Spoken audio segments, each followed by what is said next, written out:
Hey everybody, welcome to the channel. We're here for a coffee gear review. Today we've got two kettles. This is our first gear review, and so I get asked by different folks, you know, what do you recommend? What kind of gear do you have? What can I get for this price point? What can I get for that price point? So I thought it would be helpful to have a series of videos that cover some of my favorite gear items. Also, reviewing some new items that come out. We're constantly bombarded on various shopping platforms, social media, and it can be very overwhelming trying to sift and sort through what should I buy. So without further ado, let's take a dive into these two kettles here. So on my left here, I've got the Fellow Stagg, and on the right, I've got the Intasting. They're both they both get the job done, I will say that. I've had the Intasting for a few years. It's been great. So I'll kind of start with that one. And my assessment of this, I think I paid about $49 or $55 for it. I checked earlier today and the price had gone up to $59. It was on sale actually, so it was actually in the mid to high 60s regular price. Just your standard kettle. This is a gooseneck version. I do believe that they have the kettle version with just the spout. So this is, suited for pour over. It is, I would say, fairly lightweight. That's probably the biggest difference between the two. This one's a little bit lighter, easier to kind of toss around, get in and out of the cabinet. More plastic components. Mainly the base here with the heating element, plastic on the top here, and then plastic on the bottom. Got the display here, shows your temperature, the status, if it's boiling, holding, and then instead of everything being in the dial, you've actually got these touch points here. So we've got your to toggle between Fahrenheit, Celsius. Got a timer button and then a hold button, and then this will select your on off, and then you can change the temperature up and down.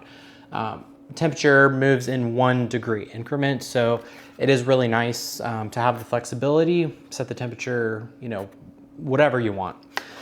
This is a 1200 watt kettle, degrees in it. Now moving on to the, forgot to mention, 2-prong plug. And moving on to the Fellow Stagg, this has got a 3-prong plug with a grounding pin. Cord's a little bit beefier. And I'm gonna be careful because I actually had some water in this, so it's pretty hot. Start with the base. So heavier duty plastic. This is a little bit lighter. Now granted, I think most of us aren't throwing our kettles around and being too abusive with them. So both have held up. Now granted, the Fellow, you're paying for the brand.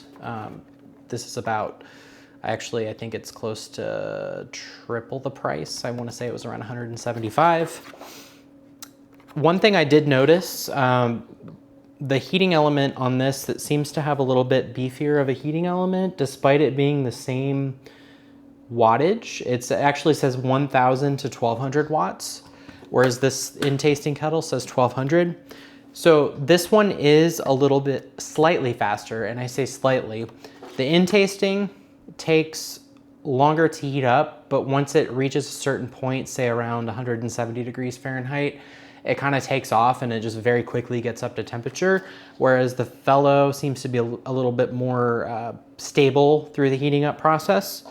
And I've inserted a time-lapse clip of both side by side. So I stopped the timer at when the Fellow beeped, and that was 3 minutes and 56 seconds. So, roughly 4 minutes, give or take, you can expect to get a full pot of water up to 200 degrees, slightly longer for boiling.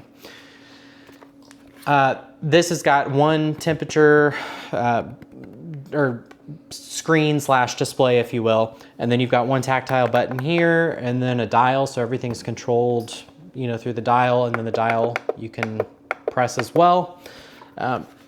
The Fellow, this is the Pro version, so it actually has 2 modes. It's got a guided mode, and it will give you stepped temperatures with a a label. So tea, pour over, AeroPress, boil.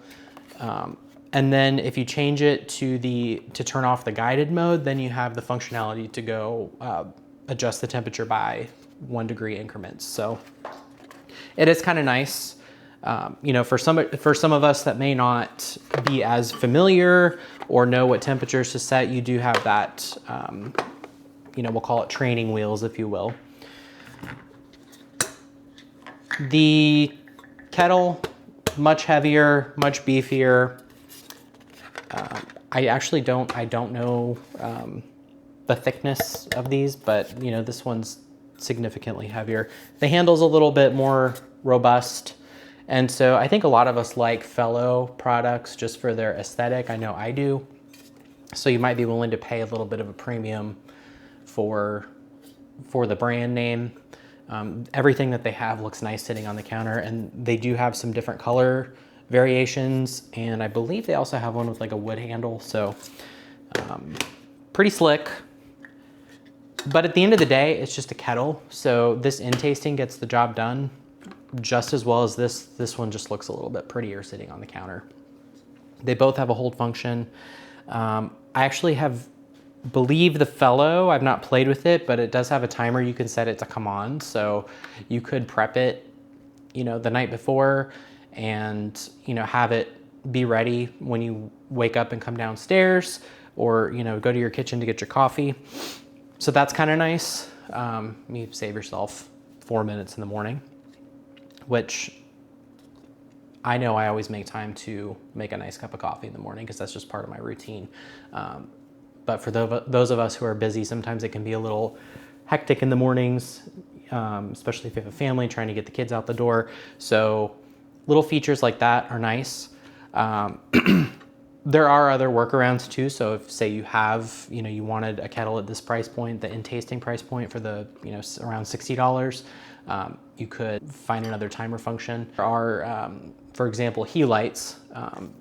Philips makes the plugs now that link into the app. So my espresso machine, I actually use one of those plugs, and then I have it set up in the Hue app to come on. So it's kind of nice.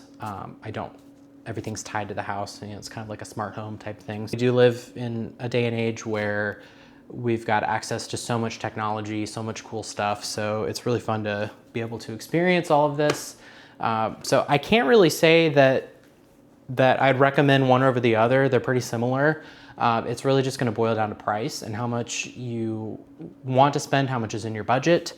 So they both get a Small Beans Coffee Co. stamp of approval. You can find them on Amazon as well as through the retailers directly. So stay tuned, and if you haven't liked or subscribed, hit that subscribe, like button. We appreciate it, and stay tuned for more reviews. And also would love to hear from you all in the comments. So if there's anything that you want us to look at or to compare, please feel free to post it there. Make it a great day, and happy brewing.